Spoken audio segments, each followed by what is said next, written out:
Ever since Terrestrial Festival EX was announced, I feel like we kind of knew that the corresponding English set was going to be pure madness, but I don't think I was ever expected to get this bad. With cards in short supply and scalping through the roof, let's make the biggest financial mistake of my life together and crack open a Prismatic Evolutions ETB that I beat an old lady with a stick to get, and see what juicy guts we find inside. Right, before we start ripping, let's first go over this lovely Eevee promo. Drawn by Temporal Forces alum Makara Tami, this card shows our cute little guy basking in the sunlight from an open window in a cluttered but cozy little domestic setting. The soft colors and shadows give a nice tranquil feeling to the piece, and the many Pokemon toys scattered around the place give off the further impression that Eevee here is quite pampered in its own life. Seems fitting for everyone's darling little backup mascot. In our first pack, we got Hayaganosuke's Hippopotas, Naoyo Kimura's Eevee, Ryoma Urasuka's Spritzy, Shigenori Nageshi's Pupitar, Earthen Vessel by Ayumi Odashima, Daisuke's Executor, Binding Mochi by 5-Man Graphics, Crispin by Ghidorah, Whisker's Litleo, and Koiki Saito's Pheasantipity. Fun fact, the last time Spritzy printed was all the way back in Unbroken Bonds, which was one set before Ryoma Urasuka here debuted on the TCG, meaning they've drawn 100% of all Spritzy cards that have printed since their debut. I generally like to talk about contrasting colors here, but with this case it's pink all the way. Fitting, for the subject in question, Ryoma drowns this piece in all kinds of pinks in a mystical abstract arting setting. The use of shades and tints helps to give the piece direction with some subtle purples used along the edges to drag your eyes towards the center.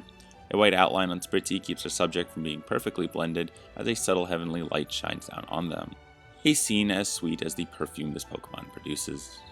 Debuting back in Unified Minds, Ryoma Urasuka has made quite the splash in the TCG.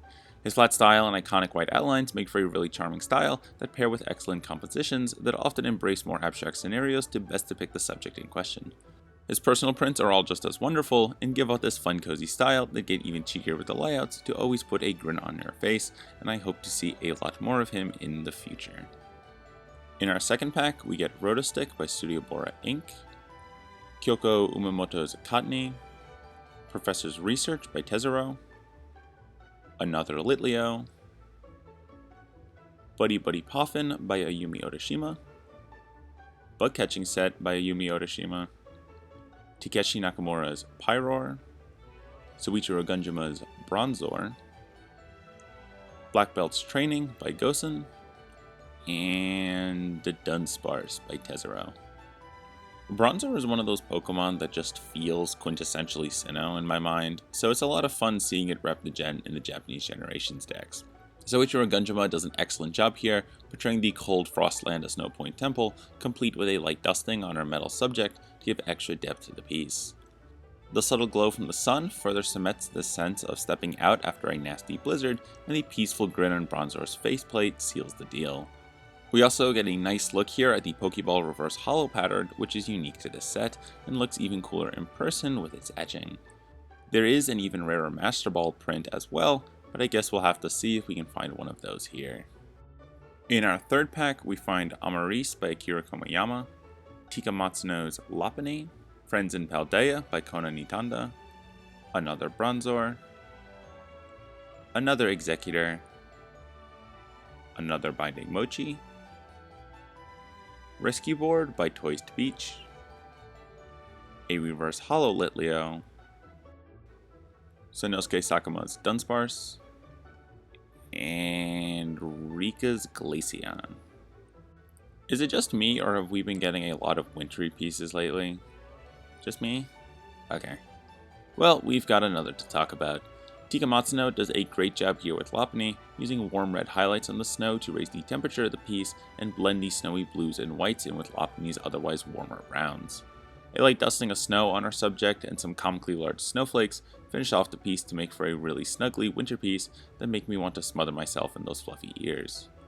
Get your mind out of the gutter. Matsuno has been contributing to the TCG since Darkness Ablaze and typically employs a lots of whites, purples, and paler colors to give a distinct flavor to all of her prints. She's also gone on to work on a ton of other Pokemon promotional pieces, as well as designing a bunch of the Holo gear in Pokemon Unite, which I say is almost as impressive as her TCG artwork. They're all really charming, and if Creatures ever lets her put a coat on a Pikachu card, that would be a very fun day indeed.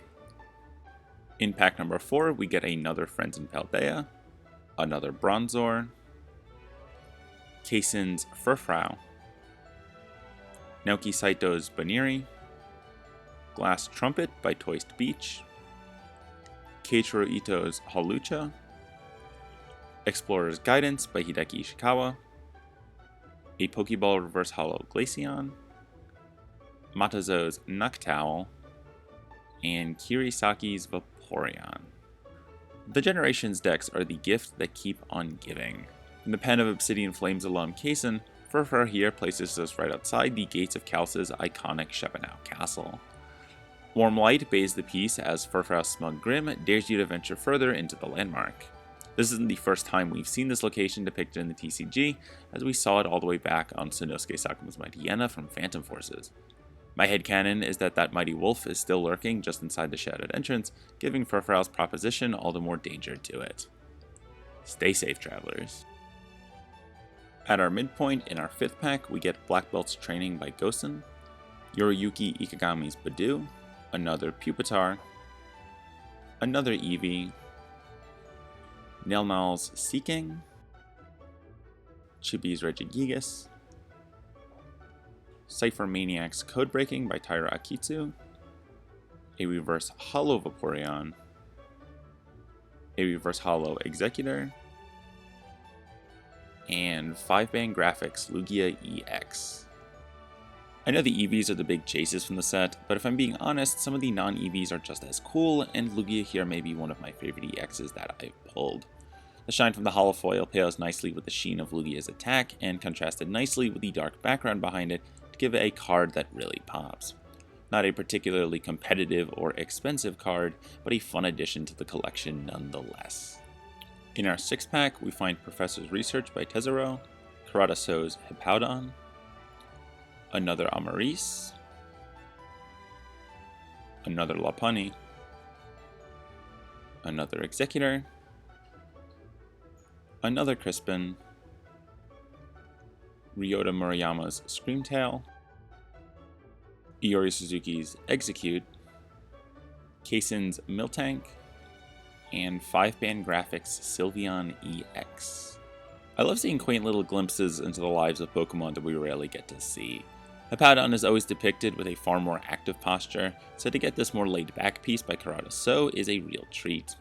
The sand slowly leaking out of the hippo and off of its snout sell the idea of our subject having just surfaced from the sandy depths, catching us in a rare moment of calm for the massive beast. Karada So is certainly one of those names who I forget is as new as they are. Debuting with Crown Zenith's Dunsparce illustration rare, So's lineless style and vibrant colors have contributed to a ton of really clean and fresh prints over the years, with a strong sense of location further selling the pieces.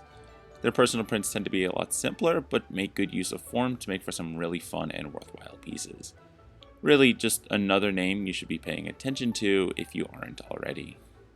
In pack number 7, we get Makayu's Houndour, Natsumi Yoshida's Slowpoke, another Spritzee, Ikarasaki's Duskull, another Pyroar, Festival Grounds by Marina Chiyazawa, another Seeking, Habonberry by Studio Bora Inc., Takeshi Nakamura's Duraludon, and Matazo's Umbreon.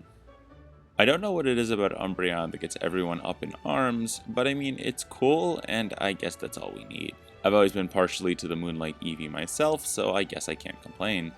Obsidian Flames alum Matazo takes a stab at the Mon this time around, and I'm glad this card wasn't cut for promos. The moonlight drifting in from the open window illuminates our subject, as well as whatever has recently caught its eye. The gold highlights on the curtains give a very rustic feeling to the piece, and ties the mysteries of what might lie beyond our vision to that of our very subject. Matazo's dark, oppressive style contrasts really nicely with a lot of the brighter pieces we get from the other talented names in the TCG. The sparing use of light gives what prints do use it a lot more oomph, and those that don't an even more haunting feeling, which is used brutally effectively on their illustration rares like Frostlass and Blitzel.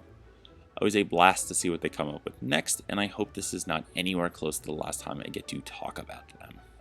Almost at the end, in our 8th pack, we have another Furfrou, another Baniri, Professor's Research by Tesoro, Unonori's Pinsir, Kuromori's Suicune, another Buddy Buddy Poffin, Kieran by Ghidorah, another Reverse Hollow Execute, a Reverse Hollow Pupitar, and Uda's Groudon. Kuromori has been a favorite of mine since debuting in Paldean Fates, and they knock out another great print here with Suicune. The harsh white highlights they're known for become icy blasts of cold air as snow crystals glisten on Suicune's coat. An equally fierce look backwards from Suicune further highlights the seriousness of the situation and places you right in the middle of the action. It's a perfect blend of everything Kuromori excels at, chalking up another great print for the record books. In our final pack, we find another Baniri, another Professor's Research, another Pinsir, another Black Belt's Training, Amelicart's Shaman, Professor Turo's Scenario by Hungry Clicker, Oswaldo Kato's Slowking, Minaminami Take's Sylveon, another Reverse Hollow Execute, and another Fezandipity. Prismatic Evolutions took the Terastal Festival EX EVs and made them promos, much to my dismay, but it did leave us with the generation's starter deck Sylveon, and I'll take that. Minaminami Take's scratchy line work and great use of color come together in one of the best cards of the set. Sylveon's shadow from the bright sun behind it and darker line work help to subtly separate the foreground and background here, and the camera tilt adds extra dimensionality to the piece. It's all held together by a cute little smile on Sylveon's face that bends the rules of how lighting works just a bit to draw your attention to it. The whole thing is just overly really pleasant and marks the second time in under a year that an EV took title of the best card in this set. Minaminami Take was a semi-finalist in the 2022 Pokemon Illustration Contest, and while they didn't win, I guess Pokemon liked what they saw, with Minaminami debuting with the Charmander ETB promo from Obsidian Flames. Since then, they've put up a dozen prints between IRs and regular prints that all have the same knack for strong composition and simpler to non-existent line work based on the intent of the piece. Outside of Pokemon, their pieces are full of great environmental storytelling and strong use of setting to achieve a desired feeling, whatever it may be. They may just be one of the best environmental artists that I've covered on this series, and I hope we can see more of them in the coming years. With that, we reach the end of the box. Remember to like, comment, and subscribe for more videos like this in the future, and I hope you enjoyed. Now, if you excuse me, I'm going to go see just how much money I lost on this video. Surely it wasn't that much.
Well, since we're not going to get this opportunity often, might as well rip open this mystery pack. In it, we find another Bidoof, another Pupitar, another Eevee, another Execute, another Glass Trumpet, another Binding Mochi, another Executor, Prime Catcher by Toist Beach, a Reverse Hollow Bronzor, and EVEX by Aki CG Works. Fitting that we end this set with the one who rules it all. While it's no SIR, this lovely EVEX is still quite the find. The same bursting effect we get across all the Stellar Terra cards is present here with a colorful assortment of crystals shooting out in all directions, lighting up the piece and catching the eye of everyone who lays eyes on it. A lot more active than the promo, that's for sure, but that just shows how versatile this fan favorite is. With that, we do come to the true end of the video. As always, here's a picture of our whole haul for the set. Not gonna lie, it has been kind of brutal out there. I pre-ordered this guy back when they first dropped because I figured finding product was going to be a nightmare. And even then, I don't think I really comprehended how bad it was going to get. I have, now that Journey Together's out and the video's taken so long, I have been able to find some product, but things still seem pretty bad out there. And with like Destined Rivals on the horizon very soon, I don't think things are going to get better. All of this has really gotten me burnt out for Modern. That's partially why these videos have taken so long. And I don't see things getting any better, really. I wasn't able to get a pre-order for Journey Together or Destined Rivals. So who knows what I'm going to do for that video. But I do have a couple ideas, so we are not out of it yet. If you like what you saw, remember to leave a like, subscribe for more videos just like this one, and comment your favorite cards from this set down below. You can head over to the playlist to see what goodies I've pulled in the previous episodes, as well as give a follow to the great artists who I highlighted this episode. You can also read the write-up I did on Prismatic Evolutions for even more PRE content. You can follow me in these other sites for more non-Pokemon material, and until next time, remember, when you're chasing commons, every pack is a God pack.